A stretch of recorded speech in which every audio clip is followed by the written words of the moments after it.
اب سب کا متفق کا فتویٰ ہے کہ مشکل ہے، ہم میں سے کوئی نہیں جانتا، لیکن 23 مارچ کو 14 اگست کو ہم دیکھتے ہیں جنہوں نے سیکھا وہ کیا کرتب دکھا رہے ہوتے ہیں، فضا میں چلا بازیاں اور پتہ نہیں کیا کچھ، اور ہم منہ پھاڑے دیکھ رہے ہوتے ہیں، ان کے لیے وہ چٹکیوں کا کھیل ہے، ہمارے لیے وہ بہت بڑا پہاڑ ہے.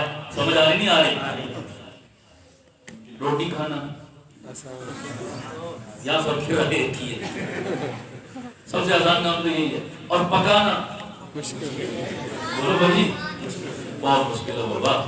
یہ تو اپنی گھر کی عورتوں کو دعا دیا کرو، سمجھ آ رہی؟ ان کو دعا دو تو پکا کے دے دیتی ہیں، اور ڈرو اس وقت سے کہ جب یہ مارچ شروع ہو گئے ہیں اور ڈروں سے عورتیں باہر نکل گئی ہے، پھر خود ہی پکانی پڑے گی. یہ جو ٹرینڈ چل پڑا ہے نا، یہ عذاب خدا کا قہر ہے.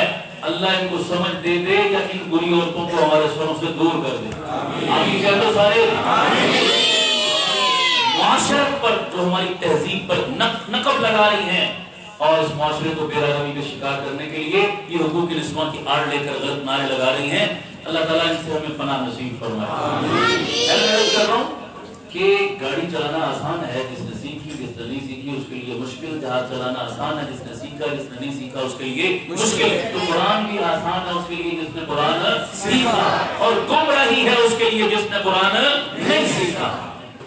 اگر قرآن کہتا ہے کہ آسان ہو تو دوسری جگہ یہی قرآن کہتا ہے فَاسْأَلُوا أَهْلَ الذِّكْرِ إِن كُنتُمْ لَا تَعْلَمُونَ. اگر تم نہیں جانتے تو جو جاننے والے ہیں ان سے پوچھو. تو قرآن آسان ہے، پوچھنے کا کیوں کہا؟ پتہ چلا قرآن ہر چیز میں آسان نہیں، قرآن ہر مسئلے میں آسان نہیں. ماہر سے جا کر پوچھنا پڑے گا، اس نے تمہیں کیا دیا قرآن آسان ہے. توجہ کرنا. ایک محفل میں مجھے ایک بندے کا سامنا کرنا پڑا، وہ صاحب بھی اسی طرح جاہلانہ لیکچر جھاڑ رہے تھے. کہنے لگے جی ہر مسئلے کا حل قرآن میں موجود اور قرآن میرے گھر میں موجود، مجھے مولوی کی کیا ضرورت. سنیے گا، ہر مسئلے کا حل قرآن میں موجود اور قرآن میرے گھر میں موجود. اللہ قرآن میں کہتا ہے تبیان لکل شیء، میں نے ہر چیز کو اس پہ بیان کر دیا. قرآن میں اللہ نے بیان کر دیا ہر چیز کو. ہر مسئلہ قرآن میں موجود، قرآن میرے گھر میں موجود. کیا ضرورت ہے مجھے مولوی اور مدرسے میں جانے کی؟ گھر بیٹھو اسٹڈی کرو. بظاہر یہ بات دل کو لگتی ہے نہیں لگتی؟ بظاہر کئی لوگ ایسے چکنے چپڑے نعروں میں آ جاتے ہیں. سنیے، میں نے ان کو بھی کہا، آپ کو بھی کہتا ہوں، ایک نعرہ میرا بھی ہے، کرنا ذرا تعریف میرے نعرے کی بھی. ہر بیماری کی دوا میڈیکل سٹور میں موجود، میڈیکل سٹور میرے گھر میں موجود. مجھے ڈاکٹر اور ہاسپٹل کی کیا ضرورت ہے؟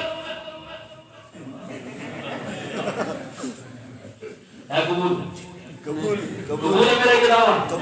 آپ کو ڈاکٹر کی ضرورت نہیں، آپ کو ہاسپٹل کی ضرورت نہیں. آپ گھر میں ایک میڈیکل سٹور کھول لو، کام چلے گا. بولو بھائی، میں نے بھی تو سیم وہی بات کی ہے. سمجھ آ رہی نہیں آ رہی؟ فرق کو سمجھنا بھائیو. یہ غلط نعرے آپ کو لگائے جاتے ہیں میڈیا، سوشل میڈیا پر، اور میری قوم کے نوجوان پڑھے لکھے اس نعرے میں آ کر پڑھنے سے ادھر کے دور نکل جاتے ہیں اور گمراہی کا شکار ہوتے ہیں. دین کے معاملے میں سمجھو بات کو. ہر بیماری کی دوا میڈیکل سٹور میں موجود. میں مانتا ہوں میڈیکل سٹور میرے گھر میں ہے، چلیے مان لیا، میرا کمرہ دوائیوں سے بھرا ہے. لیکن کون سی دوا کب لینی ہے، کتنی لینی ہے، کتنی مقدار میں لینی ہے، کس مزاج کے بندے کو کیسی دوائی لینی ہے، یہ کون بتائے گا؟ مجھے بولو سارے.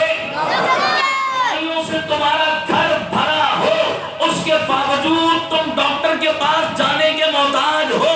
قرآن و حدیث تمہارے گھر میں موجود ہو، ترجمے تمہارے گھر میں موجود ہو، عربی زبان کی مہارت تمہارے پاس موجود ہو. اس سب کے باوجود بھی قرآن و حدیث سمجھنے کے لیے تمہیں مولوی اور مدرسے کے دروازے پہ جانا پڑے گا. کس پہ وجہ کہ تمہیں کہہ دیا مولوی کی ضرورت ہے؟ کیسی آپ مکانہ باتیں کرتے؟ سمجھ آ رہی نہیں آ رہی؟ سب کے ہوتے ہوئے ہمیں جانا پڑے گا علماء کے دروازے پر. تو سمجھ آئیے نہیں آئیے؟ تو تحقیق کا حق ہر کسی کو حاصل نہیں ہے. میرا آپ کا کام تحقیق نہیں ہے، تقلید ہے. تو سمجھ آ رہی ہے نہیں آ رہی؟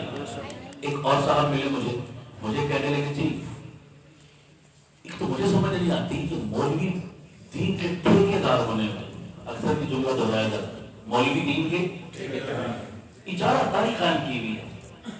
ایک ڈاکٹر صاحب، ایک پروفیسر صاحب، ایک وکیل صاحب، ایک دانشور صاحب، ایک گریجویٹ صاحب، وہ قرآن مجید کا درس کیوں نہیں دے سکتے؟ وہ احادیث رسول لوگوں کو کیوں نہیں سنا سکتے؟ وہ دین اسلام کی تبلیغ منبر رسول پہ بیٹھ کے کیوں نہیں کر سکتے؟ مولوی کہتا ہے درس قرآن میں دوں گا، مولوی کہتا ہے حدیث میں سناؤں گا، مولوی کہتا ہے مسئلہ میں بتاؤں گا، مولوی کہتا ہے اس منبر پہ بیٹھ کے واعظ و نصیحت میں کروں گا، میری سنو، میری مانو، میرے پیچھے چلو۔ یہ چودراہٹ، یہ اجارہ داری، یہ جناب اپنی جو ہے وہ یہ ڈکٹیشن انہوں نے قائم کر رکھی ہے، صرف اپنی چودراہٹ کے لیے قوم کو اپنے پیچھے لگاتے ہیں، ورنہ قرآن و حدیث تو آسان ہے، ہر بندے اس کی تشریح کرے، ہر بندے اس کی ٹھیکیداری کیا ہے یار؟ تم ٹھیکیدار بنے ہوئے ہو؟ یہ بات کی جاتی نہیں کی جاتی، اور بعض لوگ اس میں بھی آ جاتے ہیں جانتے میں۔ ایک جملہ میرا اور دل پر لکھ لو، اللہ کی قسم اٹھا کے کہتا ہوں، کسی مولوی نے آج تک دعویٰ کیا نہ کرے گا کہ مولوی دین کا ٹھیکیدار ہے۔ ہم کہتے ہیں مولوی اور علماء دین کے ٹھیکیدار تو نہیں مگر چوکیدار اور پہرے دار ضرور ہیں۔ ہم ٹھیکیداری کا دعویٰ نہیں کرتے مگر چوکیداری کا دعویٰ مجھے بولو۔ اور چوکیدار کا سب سے بڑا غیری اور دشمن کون ہوتا ہے؟ مجھے بولو۔ جو علماء کی آج مخالفت کر رہا ہے، آنکھیں بند کر کے سمجھ لیا کرو یہ دین کا چور ہے، یہ دین کا چور ہے، ورنہ پورے محلہ خوش ہوتا ہے چوکیدار سے۔ صحیح ہے یا غلط؟ پورا محلہ سکھی ہوتا ہے، دعائیں دیتا ہے، یار تو جانتا ہے تو ہم سکون کی نیند سو رہے ہوتے ہیں۔ یاد رکھو محلہ پورا خوش ہے، اگر چوکیدار کا کوئی دشمن ہے تو وہ چور ہے۔ آج پوری عوام اور رعایا اور پاکستان خوش ہے علماء کے کردار سے، لیکن اگر کسی کے پیٹ میں مروڑ ہے تو وہ کون ہے؟ دین کے چور۔ بولو کس کے چور؟ دین کے چور۔ اب چیک کر لینا وہ کون ہے۔ سمجھ آ رہی نہیں آ رہی؟ میں نے تو اشارہ کیا، ہم ٹھیکیدار نہیں مگر چوکیدار اور پہرے دار۔ اچھا بھائی، میں نے کہا بھائی ہم ٹھیکیداری نہیں کہتے، ہم کہتے ہیں ڈاکٹر صاحب آپ بھی درس قرآن دے سکتے ہیں، انجینئر صاحب آپ بھی اس ممبر پہ بیٹھ کے تبلیغ کر سکتے ہیں۔ بہت پیارا اصول بتانے لگا ہوں، سننا لگا، مگر 3 شرطوں کے ساتھ۔ کتنی شرطوں کے ساتھ؟ 3 شرطوں کے ساتھ۔ میں نے کہا ڈاکٹر صاحب جو سوال آپ نے مولوی صاحب پہ کیا، مولوی صاحب بھی وہی سوال اگر ڈاکٹر صاحب آپ پہ کریں، کہنے لگے کیا؟ میں نے کہا دوائی لینی ہے، نسخہ لکھنا ہے، بیماری کا علاج کرنا ہے، تو وہی بک جو ڈاکٹر نے پڑھی ہے وہی بک بازار سے مل جاتی ہے، اور میں انگلش پڑھنی جانتا ہوں بہت اچھی، میں وہی بک خریدتا ہوں، اسی سے نسخے پڑھتا ہوں، اسی سے اپنے لیے اور لوگوں کے لیے علاج تجویز کرتا ہوں۔ تو بابا آؤ مجھ سے علاج کروا لو۔ یہ ڈاکٹر میڈیکل کے ٹھیکیدار بنے ہوئے، پھیرے کرواتے، لمبی چوڑی فیسیں لیتے، نخرے دکھاتے، لوگوں کے چمڑے اتارتے، چھڑا ان سے جان۔ وہی نسخے جس بک سے وہ لے کے پڑھ رہا ہے اور علاج کر رہا ہے، وہی بک بازار سے ملتی ہے، میں لیتا ہوں، میں اپنا علاج کرتا ہوں۔ ڈاکٹر میڈیکل کا ٹھیکیدار ہے، مجھے بھی اتنا ہی حق حاصل ہے میڈیکل پر جتنا ڈاکٹر کو حاصل ہے۔ کیا خیال ہے میرا یہ فلسفہ کرو گے قبول؟ بولو سارے۔ انجینئرنگ کی لائن میں انجینئر ٹھیکیدار ہے، لا اور قانون کی لائن میں وکیل ٹھیکیدار ہے۔ وکیل کے لیے بھی پاکستان کا قانون اتنا ہی ہے جتنا میرے لیے، میں بھی پاکستانی ہوں، سمجھ آ رہی آئی؟ جتنا اس قانون سے متعلق وکیل تحقیق و تفتیش کر سکتا ہے، میں بھی کر سکتا ہوں جناب۔ کیا وجہ ہے کہ کچہری میں جاؤ تو وکیل کی بات ہوتی ہے، کیوں؟ ٹھیکیدار ہے اس کا، میں خود کروں گا جو کروں گا، مجھے کوئی ضرورت نہیں ہے وکیل کی۔ کیا خیال ہے وہاں یہ اصول قبول ہے؟ میں ڈاکٹر کے لیے یہ کہوں قبول نہیں، میں وکیل کے لیے یہ کہوں قبول نہیں، تو ڈاکٹر اور وکیل میرے لیے کہیں اگر یہ تو یہ کیسے قبول ہے؟ صحیح ہے یا غلط؟ پھر پیمانہ رکھنا تو ایک رکھو نا، یا وہاں پر بھی یہی پیمانہ رکھو یا یہاں پر بھی بدلو پھر اس پیمانے کو۔ مولوی ٹھیکیدار نہیں۔ سنیے گا میری بات، ہم کہتے ہیں ڈاکٹر صاحب آپ بھی درس دے سکتے ہیں، وکیل صاحب آپ بھی دین کی تبلیغ کر سکتے ہیں، مگر کتنی شرطوں کے ساتھ؟ 3 شرطوں کے ساتھ۔ یہ اصول مانے جاتے ہیں، یہ 3 شرطیں چیک کر لینا، خدا کی قسم بڑے مسئلے حل ہو جائیں گی۔ پہلی شرط، میں نے کہا ڈاکٹر صاحب سے، ڈاکٹر صاحب آپ ٹھیکیدار ہیں میڈیکل کے؟ کہنے لگے نہیں۔ میں نے کہا پھر مجھے نسخہ لکھنے کی اجازت کیوں نہیں دیتے آپ؟ ڈاکٹر صاحب مجھے کہنے لگے مولانا صاحب آپ بھی میری سیٹ پہ بیٹھ کر نسخہ لکھ سکتے ہیں، مگر 3 شرطوں کے ساتھ۔ کتنی شرطوں کے ساتھ؟ میں نے کہا وہ کون کون سی ڈاکٹر صاحب؟ ڈاکٹر صاحب نے مجھے کہا مولانا صاحب پہلی شرط یہ ہے پراپر طریقے سے آپ کسی میڈیکل کالج میں MBBS کرو۔ یہ دیسی نسخے پڑھ کے لوگوں کو گمراہ، صرف کتابیں پڑھ کے لوگوں کو گمراہ، بہت توجہ کرنا میرے الفاظ پہ، بہت توجہ کرنا۔ نمبر 1 باقاعدہ میڈیکل کالج میں داخلہ لو اور میڈیکل پڑھو۔ دوسری شرط، کیا پتا ہوگا آپ نے پڑھا ایک دن نہیں، لوگوں کو نہیں میں نے فلانے میڈیکل کالج میں پڑھا، میں نے یہ پڑھا، میں نے وہ پڑھا، اس کا پروف آپ کے پاس میڈیکل کی ڈگری ہو، پروف کیا ہو آپ کے پاس میڈیکل کی، آپ دکھا سکے جناب یہ دلیل ہے، یہ پروف ہے میرے پاس، میں نے پڑھا ہے باقاعدہ۔ نمبر 3، آپ نے کچھ عرصہ باقاعدہ ماہر ڈاکٹروں کی نگرانی میں ہاؤس جاب کیا ہو، تب اپنا کلینک کھول سکتے ہو۔ صحیح ہے یا غلط؟ میڈیکل پڑھنے ہاؤس جاب نہیں کیا تو وہ ڈاکٹر بھی لوگوں کو مارے گا نا تجربے کر کے، سمجھ آ رہی نہیں آ رہی؟ آپ نے باقاعدہ ماہر ڈاکٹروں کی نگرانی میں 2 4 5 7 سال ہاؤس جاب کیا ہو، ماہر ڈاکٹروں کی سرپرستی اور اعتماد آپ کو حاصل ہو، یہ 3 شرطیں اگر آپ پوری کر دیں، مولانا صاحب 100 بسم اللہ میں ٹھیکیدار نہیں ہوں، آج اپنی سیٹ پہ بیٹھ جاؤ، آپ بالکل اس سے وکیل بھی یہی کہے گا نہیں کہے گا، اور بولو سارے انجینئر بھی یہ کہے گا نہیں کہے گا، ٹھیکیدار نہیں ہے۔ جو بندہ کی 3 شرطوں کے پروسیس سے گزر کے آ جائے بسم اللہ کو کرے، ہمیں کوئی اعتراض نہیں۔ تو میں نے کہا کہ ہمارے بارے میں کیوں ماں مر جاتی ہے، نہیں سمجھ آئی؟ جب مولوی صاحب کی باری آتی ہے تو تم کہتے ہو مولویوں تم ٹھیکیدار ہو، قرآن تمہارے لیے آیا ہمارے لیے نہیں آیا، قرآن تو آسان ہے، تم نے کب سے داری دین پہ کام کر لیا ہے، میں چاہوں تو تشریح کروں، میں چاہوں تو درس قرآن دوں، میں چاہوں تو گھر بیٹھ کے ترجمے والا قرآن و حدیث پڑھ کے لوگوں کو دین بتاتا پھروں، میں چاہوں تو یوٹیوب پہ اپنا ایک چینل کھول لوں اور 4 بندے اپنے سامنے بٹھاؤں اور میں لوگوں کو لیکچر دے دے کر اور جناب لوگوں کو مسئلے بتایا کروں اور گمراہ کیا کروں جناب، چاہے میرے مدرسے کی ایک دن شکل نہ دیکھی ہو، چلے گا؟ اور بولو یار چلے گا؟ تو اگر ڈاکٹر کی کرسی پر مولوی جا کر بیٹھے، مولوی سے پوچھتے ہو مولوی صاحب کہاں سے پڑھی ہے MBBS، تو مولوی کی کرسی پہ اگر کوئی ڈاکٹر آ کر بیٹھے، انجینئر آ کر بیٹھے، تو پھر اس کو بھی گریبان پکڑنا چاہیے نہیں پکڑنا چاہیے؟ انجینئر صاحب کس اسٹیشن سے بول رہے ہو؟ نہیں سمجھ آئی آپ کو بات؟ میں صحیح جائز بتا رہا ہوں، میں بتا رہا ہوں، میرے ان 3 اصولوں سے کسی کو اختلاف ہے تو بولو آپ غلط کہہ رہے ہو، صحیح ہے یا غلط؟ اچھا یہ اصول میں نے بتایا، معیار تو یہ ہے، لیکن ہماری عوام کا معیار کیا ہے بڑا؟ عالم اور جاہل ہونے کے لیے ہماری عوام کا معیار پتہ ہے کیا؟ ہماری عوام کا معیار یہ ہے کہ جو ٹی وی پر آئے وہ عالم ہے، جو ٹی وی پر نہ آئے وہ جس کے ویورز بہت زیادہ ہوں نیٹ پہ، صحیح کہہ رہا ہوں غلط کہہ رہا ہوں؟ بھلے سے وہ کوڑا جاہل ہو، وہ میرے جیسا کوڑا ہو نکما ہو، سمجھ آ نہیں آ رہی؟ ویورز بہت زیادہ ہیں تو وہ بندہ کیا ہے؟ بالکل بہت بڑا علامہ ہے، وہ علم کا پہاڑ ہے، سمجھ آ رہی نہیں آ رہی؟ چاہے اس کو عربی کی ایک لائن پڑھنی، صحیح کہہ رہا ہوں غلط کہہ رہا ہوں؟ میں کراچی میں تھا کسی پروگرام میں، تو وہاں جو ہے وہ کسی میں نے بیان کے دوران ایسے میں نے ایک مسئلہ بیان کیا، کافی پہلے کی بات ہے، تو مسئلہ بیان کیا میں نے، ایک صاحب مجمع میں تھے، انہوں نے میرے مسئلے سے اختلاف کیا، کہنے لگے مولانا صاحب یہ مسئلہ یوں نہیں ہے تو یوں ہے، میں نے کہا بھائی آپ کو کس نے بتایا؟ کہنے لگے ڈاکٹر ذاکر نائک نے۔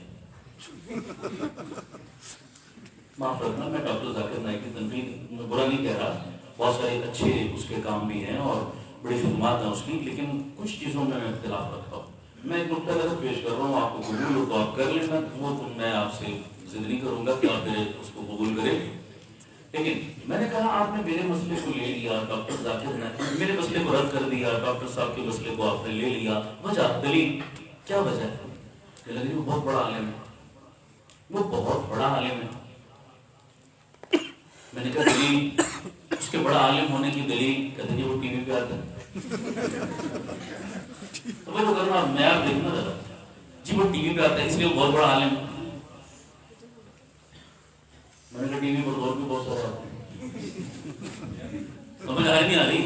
ٹی وی پر اور بھی بہت سارے آتے ہیں یار، تو ٹی وی پر آنا کسی سے صحیح اور غلط ہونے کا معیار ہے کیا؟ میں نے کہا ایک بات بتاؤ، کہنے لگے کیا؟ میں نے کہا مجھے جانتے ہو؟ کہتا ہاں۔ میں نے کہا میں نے کون سے مدرسے میں پڑھا؟ کہتا مجھے پتا ہے۔ میں نے کہا میرے اساتذہ کہہ رہے مجھے پتا ہے۔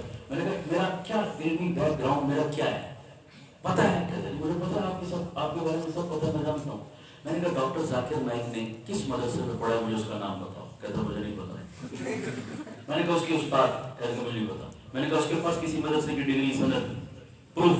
کہنے کا مجھے نہیں پتا۔ میں نے کہا پھر کیا پتا ہے؟ کہتا مجھے اتنا جانتا ہوں ٹی وی پہ آتا ہے۔ یہ کوئی معیار ہے ٹی وی پہ آتا ہے؟ میں گالی نہیں دے رہا، میں ایک مسئلہ سمجھا رہا ہوں، یہ کوئی معیار ہے ٹی وی پہ آتا ہے؟ یہ کیا تماشا ہے یار؟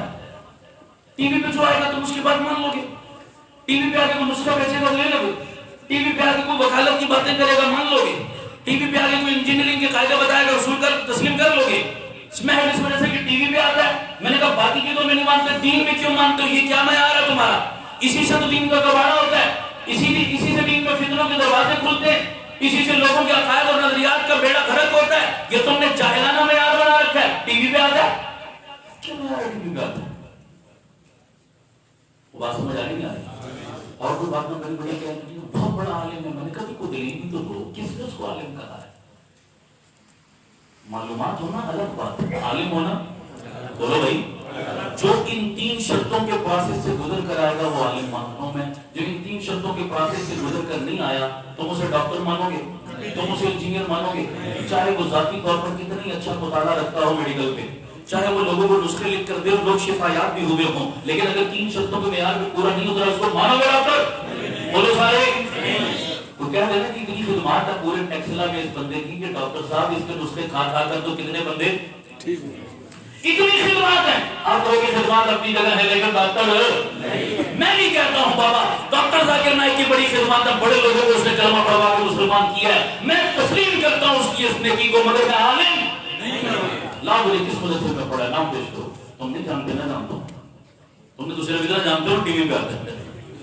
سمجھ آ رہی نہیں آ رہی؟ میں نے کہا کس نے عالم کہا ہے؟ کہتے ہیں یہودی کہتے ہیں. تو کون کہتے ہیں؟ عیسائی کہتے ہیں, ہندو کہتے ہیں. بہت بڑا عالم ذاکر نائک. میں نے کہا آج تک پاکستان کے کسی جید عالم نے بھی اسے عالم کہا؟ اگر کہا ہے تو ایک نام مجھے پیش کر دو. لیکن میں نے جید کی قید لگائی ہے, میرے جیسوں کا اعتبار بولو بھائی آپ نام پیش کر سکتے ہیں تو اس کو کسی نے جید عالم کہا ہو. خدمات کو سراہنا اور بات ہے, سمجھ آ نہیں آئی؟ خدمات کو سراہنا اور بات ہے, کسی جید عالم نے عالم کہا ہو لا مجھے نام پیش کرو. تو میں نے اسے ایک حکایت سنائی. ہمارے پیر مرشد حضرت مولانا حکیم محمد حضرت شاہ مولانا اشرف علی تھانوی رحمۃ اللہ علیہ, انہوں نے یہ حکایت لکھی. فرماتے ہیں ایک بندہ پیشے کا نائی تھا, نائی بال کاٹتا تھا. وہ حضرت ڈینگی معدل میرے جیسا کوئی نائی, میں بڑا استاد. بادشاہ کے وقت کو بال کٹوانے کی ضرورت پیش آئی تو لوگ اس کو پکڑ کے لے کے چل کے بادشاہ کے بال کاٹنے. بادشاہ کے دربار میں جب پہنچا نا تو بادشاہ سلامت سو رہے تھے. اس نے سوئے بادشاہ کے بال کاٹ دیے, پتہ بھی نہ چلا. بادشاہ اٹھا, درباریوں نے بتایا کہ آپ کے بال کٹ گئے. کس نے کاٹے؟ فلاں نائی نے. بڑا استاد ہے بھائی, اس نے سوئے میرے بال کاٹ دیے اور پتہ بھی نہیں لگنے دیا. بلا میں اس کو انعام دوں. اب اس کو پکڑ کے لے گئے بادشاہ نے کہا شاباش زبردست, یہ لے تیرا انعام, مان گیا ہوں آج تو استاد ہے یار. انہیں سوئے میرے بال کاٹے ہیں اور مجھے اب بادشاہ کی زبان سے اسے استاد کا ٹائٹل ملا, شاباش ملی, انعام ملا, جو اس کے لیے بڑے احسان تھا. باہر آیا دوستوں یاروں کو بولا بھائی آج تو تم بھی مجھے استاد مانو نا, آج تو مانو میں استاد ہوں کیونکہ بادشاہ نے بھی آج, اب تو مانو یار تم بھی میں استاد ہوں. دوستوں یاروں نے بھی بڑی تعریف کر دی. انہوں نے کہا یار باقی مان لیں تو بڑا استاد ہے جناب, بڑی مبارکبادیاں ملی. خوشی خوشی گھر آیا نا تو گھر آ کے اپنی بیگم کو کہنے لگا تو بولیے لوگ کہ آج تم بھی من میں استاد. میں کہا کرتا ہوں ناراض نہ ہونا جناب, سمجھ آ رہی نہیں آ رہی؟ یہ نہ ہو کل تم کے جلوس میں شامل ہو گئے. ساری دنیا مان جاتی ہے بندے کو, مگر یہ وزارت داخلہ سے منوانا مشکل ہے. وجہ کیا ہے؟ باہر بڑے بڑے 30 مار خان, بھنے خان اور پتہ نہیں کیسے کیسے خان, سمجھ آ رہی؟ لیکن گھر میں کیوں انسان کو, مرد کو جتنا قریب سے اس کی بیوی جانتی ہے کوئی اور, چاہے اس کی خوبیاں ہیں یا خامیاں ہیں. باہر والوں کو وہ دھوکہ دے سکتا ہے, گھر بیوی کو دھوکہ نہیں دے سکتا. اور خدا کی قسم اٹھا کر کہتا ہوں پوری تاریخ انسانیت اور تاریخ اسلامی پڑھ جاؤ, اگر سب سے پہلے کسی کی بیوی نے حیثیت خامن کے اس کی عظمت کو تسلیم کیا ہے اور اس کی شان میں قصیدے پڑھے ہیں تو وہ میرے مصطفیٰ کی ذات.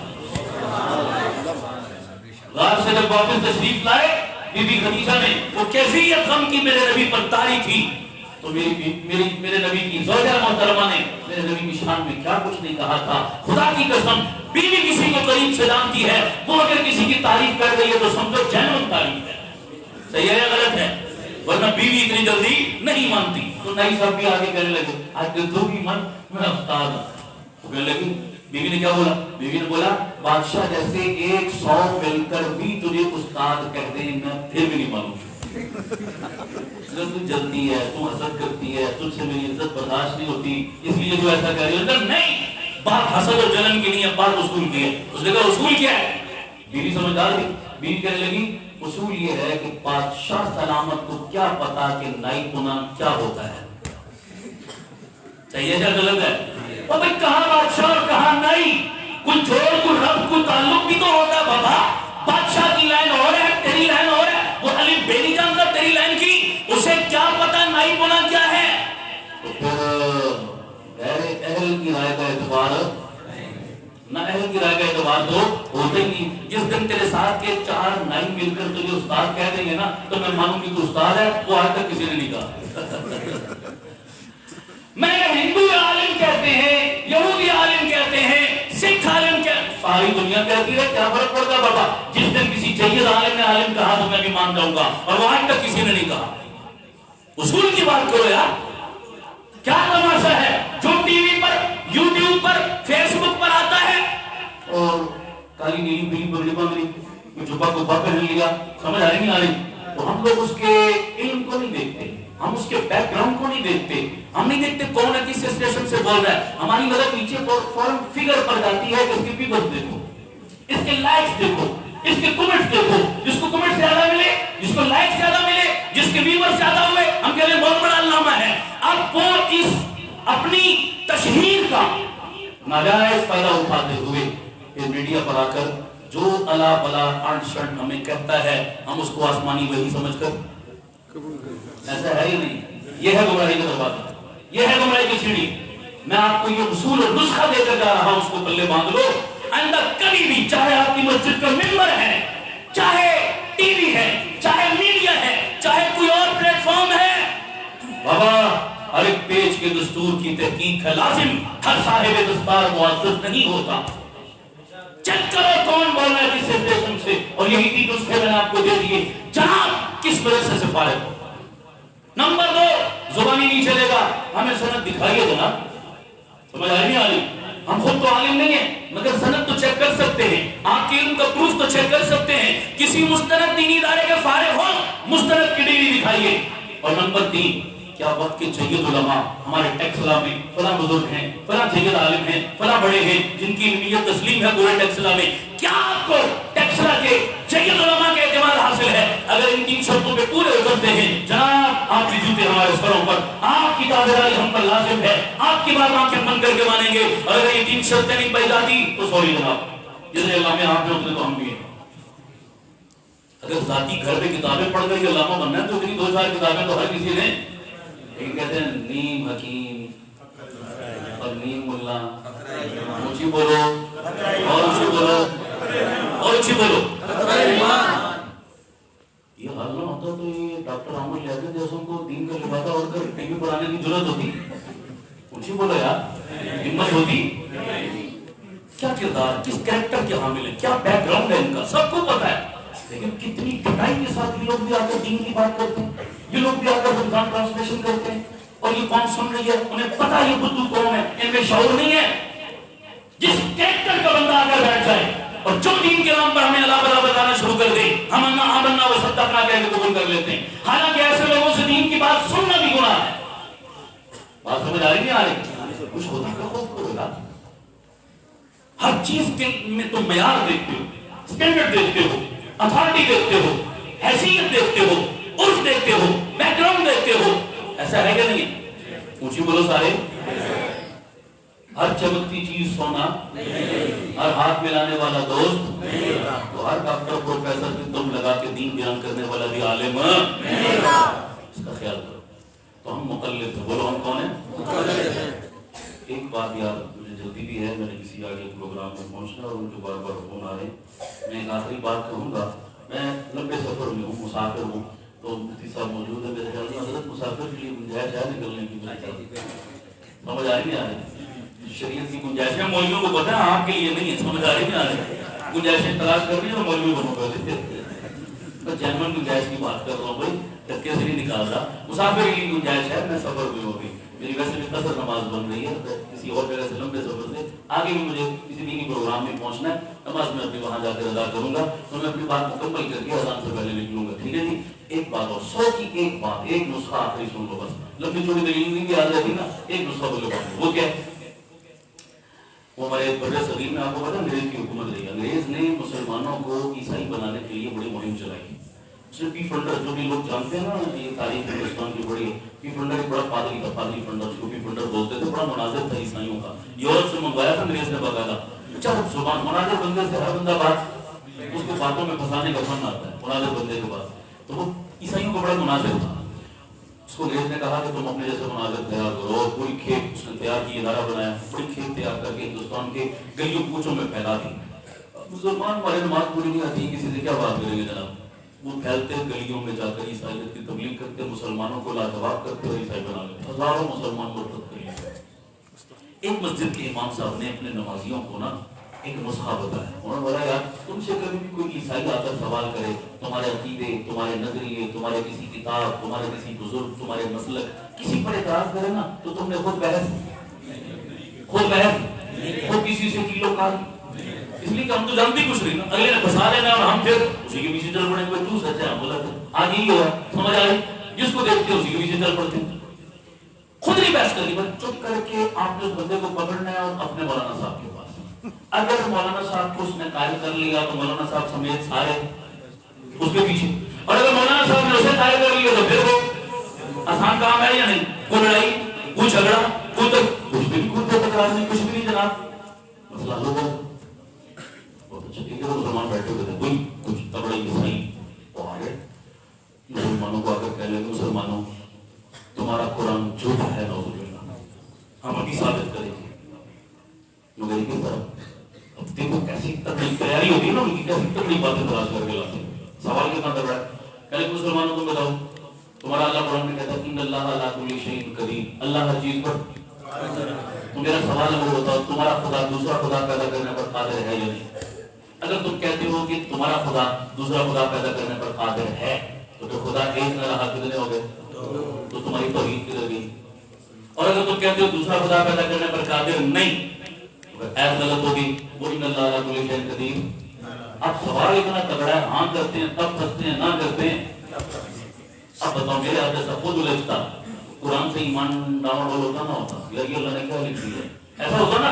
لیکن انہوں نے یہ نسخہ پہلے بندہ ہوا. وہ کہنے لگے یار ہمارا ایمان تو قرآن پہ پکا ہے, ہمارے رب نے جو کہہ دیا وہ صحیح ہے. رہ گیا تیرا سوال, پوچھو کہ ہم عام لوگ ہیں, ہم نے تو دین سیکھا نہیں, پڑھا نہیں. آ جا ہمارے مولانا صاحب کے پاس, وہ عالم ہے, وہ بہتر جانتے ہیں, چلا جا یہ سوال ان سے کرنا. اور سیدھا مولوی صاحب کے پاس گئے, یہ عجیب سی بات کر رہا ہے. مولانا صاحب نے پوچھا بھی کیا سوال ہے. بڑا سمپل سوال ہے کہ اگر تمہارا خدا دوسرا خدا پیدا کرنے پر قادر ہے تو توحید گئی, اور اگر قادر نہیں تو آیت گئی. مولانا صاحب نے کہا کہ میرا بھی ایک سوال ہے, ذاتی جواب دو. کہتی کیا سوال ہے. کہتے ہیں کتنے بچے, کہنے لگے 5. کہتے ہیں کہ چھٹا بچہ بھی ہو سکتا ہے, 7واں ہو سکتا ہے, 8واں, جی ہو سکتا ہے میرے گھر میں 8واں بھی. کہا تیرے گھر تیرا باپ بھی پیدا ہو سکتا ہے. وہ تب گیا, یہ کیا بدتمیزی ہے, یہ کیا سوال بنا, تب نہیں تو بولتے, میرے سوال کا جواب دے بس. تیرے گھر تیرا باپ بھی پیدا ہو سکتا ہے. وہ عیسائی کہہ رہے ہیں مولوی صاحب عقل کو ہاتھ مارو, کیا بچوں والی بات کرتے ہو, میرے گھر میرا باپ کیسے پیدا ہو سکتا ہے. میرے گھر جو بھی پیدا ہوگا میرا بیٹا ہی ہوگا, میرا باپ نہیں بن سکتا. مولانا صاحب کہنے لگے, وہ جواب مل گیا. کس طرح کہ میرا خدا بھی دوسرا خدا پیدا کرنے پر قادر ہے, لیکن جس دوسرے کو وہ پیدا کرے گا وہ اس کی مخلوق ہی ہوگی, خالق پھر بھی ایک رہے گا. مسئلہ کہاں جا کر حل ہوا. اتنا تو یاد رہے گا نا یار, میری پوری تقریر یاد رکھ دو, تمہارا یاد رکھو, میں سمجھوں گا میرا نام قبول ہو گیا, پورا ہو گیا. مسئلہ کہاں حل ہوا. جن کے پیچھے نماز پڑھتی ہو, تمہارے جنازے پڑھاتے ہیں, تمہارے نکاح پڑھاتے ہیں, تم پکڑ کے جنت کا رستہ دکھاتے ہیں, بولو اعتماد ہے تو یہ کام کرتے ہو نا. تو پھر جب ان مسئلوں میں ان پر اعتماد کرتے ہو تو باقی مسئلوں میں یوٹیوب پہ کیوں کرتے ہو. نہیں سمجھے گا آپ کو بات. آپ کو کیا اپنے مولانا صاحب پہ اعتماد نہیں ہے کہ آپ یوٹیوب کا سہارا لے رہے ہو, آپ فیس بک کے پیچھے جا رہے ہو. آپ کہو مولانا صاحب یوٹیوب اور فیس بک والوں کا کوئی گڑی گٹا ہمیں پتا, کوئی بیک گراؤنڈ سر پیر کا پتا, ہم تو پتا ہے آپ پر اعتماد کر رہے ہیں. اس لیے جو مسئلہ ہوگا آپ سے پوچھیں گے انٹرنیٹ سے. کیا ایک بات ہے کہ نہیں, ارے بولو یار, انٹرنیٹ کی ضرورت نہیں ہے آپ کو. انٹرنیٹ کو استعمال کرے جو اس لیول کا ہے, سمجھ آ رہی, جس کو دین پر اتنی گرفت ہے, اتنی اس کی گرفت ہے, اتنا مطالعہ ہے, اتنا علم ہے, چاہیے عالم ہے, وہ جائے انٹرنیٹ پہ سرچ کرے تو سمجھ میں آتی ہے. ہم سرچ والے نہیں، ہم کس والے ہیں؟ ترغیب والے ہیں. اس لیے انٹرنیٹ کی سرچ پہ مجھے بھی زیادہ نہیں لگے دین کے معاملے میں. باقی دنیا جانے، انٹرنیٹ جانے اور آپ جانے. یا زندہ ملاقات باقی وہ آخر دعوانا ان الحمدللہ رب العالمین. میری طرف سے سب بھائیوں کو السلام علیکم. مجھے اجازت دے دے، میں جلدی نکل سکتا ہوں. ربنا آتنا في الدنيا حسنة وفي الآخرة حسنة وقنا عذاب النار. اللهم أرنا الحق حقا وارزقنا اتباعه وأرنا الباطل باطلا وارزقنا اجتنابه. رب اغفر وارحم وأنت خير الراحمين. ونفض ظهورنا إلى الله إن الله بصير بالعباد برحمتك يا أرحم الراحمين. جزاكم الله أحسن الجزاء.